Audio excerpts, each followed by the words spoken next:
For many years, I carried pain that I could not speak out loud due to what the society would say. This almost took my life.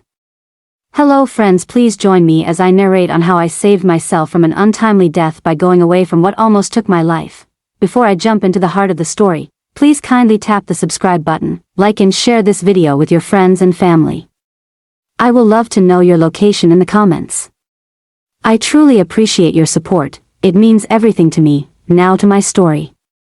My name is Grace, and for many years, I carried pain that I could not speak out loud due to what the society would say. When I married Daniel, I thought I was stepping into a life of love and partnership. But I was wrong. He changed after our wedding, and the man I once believed in turned into someone I barely recognized. At first, it was just words, sharp insults, comparisons with other women, and constant reminders that I was not good enough. Later, it grew into something worse. Every day, I endured his temper. He would come home angry from work, and the smallest thing would trigger him. If the food was too salty, if the house was not arranged the way he wanted, or if the children cried, I would become his punching bag. I tried to cover up the bruises, smiling to friends and neighbors as if nothing was wrong. I told myself it was part of marriage, that maybe if I prayed harder or loved him more, things would change. But the truth was simple. Daniel was not interested in changing. He enjoyed control, and my silence gave him power. Nights when I cried quietly into my pillow so that my children, Diamond and Blessing, would not hear me. I wanted them to grow up with strength, not fear. But how do you hide tears from children who already knew too much? Diamond, my eldest daughter, would often come to wipe my face and whisper, "Mom, one day we will leave here. One day, you will be happy again." Those words, coming from a child, broke my heart more than Daniel's fists ever did. The neighbors often gossiped about me. They said I must have done something wrong to make Daniel treat me that way. Others whispered that I was lazy, that a real wife should be able to manage her husband's temper. No one came to my rescue, not even family.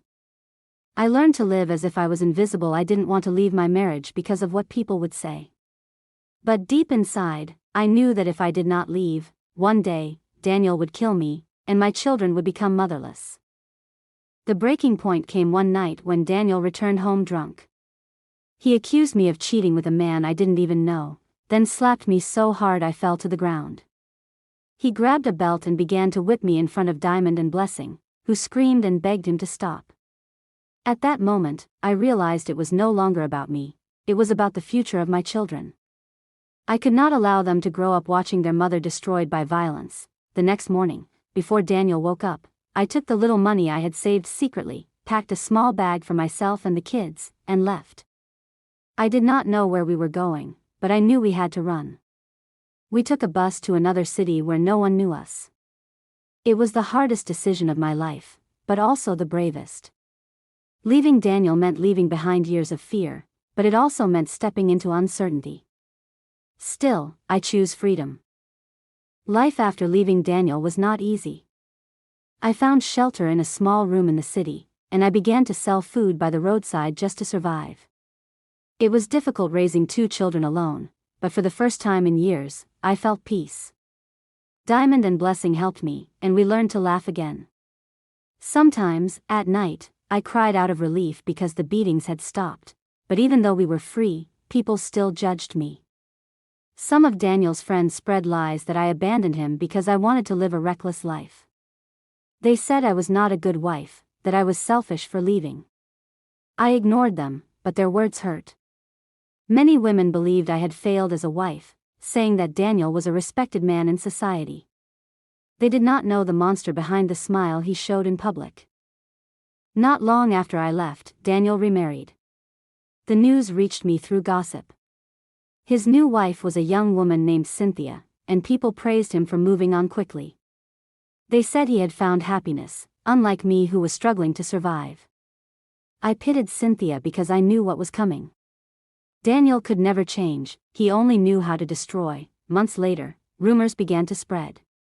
People whispered that Cynthia was not happy. I guess she too was facing the same violence I once endured. I wanted to reach out to her, but I was afraid. I knew that Daniel was dangerous, and anyone who came close to his private affairs risked getting hurt. Still, I prayed for her because I knew her pain. One evening, as I was closing my food stand, I overheard people talking about a murderer. It was all over the internet, a trending news story about a man that killed his wife and girlfriend. When I tried to watch it on one of my customers' phones, lo and behold, it was Daniel, my ex-husband. My hands froze, and my heart raced. I could not believe it. They said he beat Cynthia so badly during an argument that she died before help could reach her. The news spread across the internet like wildfire. For the first time, people began to see the truth. The man they once called respectable was now a murderer. Some of those who had insulted me for leaving him without knowing me or what happened now kept quiet, ashamed of their words. Daniel had a mistress, a woman named Juliet, who had been with him even when I was still in his house. She was fearless, and when she confronted him about Cynthia's death, he silenced her too. They said he strangled her in anger when she accused him of being evil. 2 women gone, just like that, the city could not ignore his crimes. The police got involved, and an investigation began. People started to ask questions, and many who once protected Daniel's reputation now turned against him.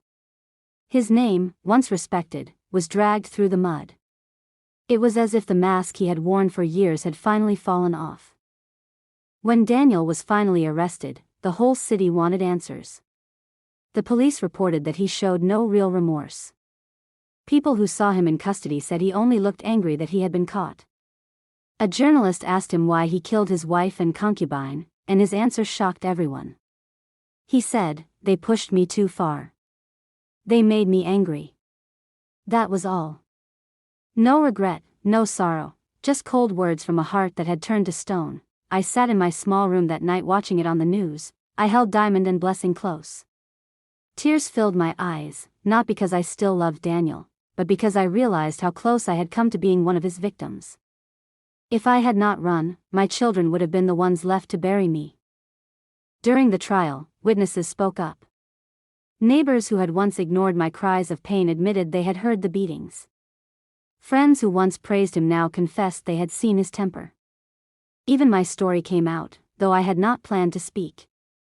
People finally understood that I had been telling the truth all along. The same society that had once called me a bad wife now pitied me. They whispered apologies, saying they never knew how dangerous Daniel truly was. But I did not need their pity. All I wanted was peace for myself and my children. The truth had finally come out, and Daniel's mask was gone forever.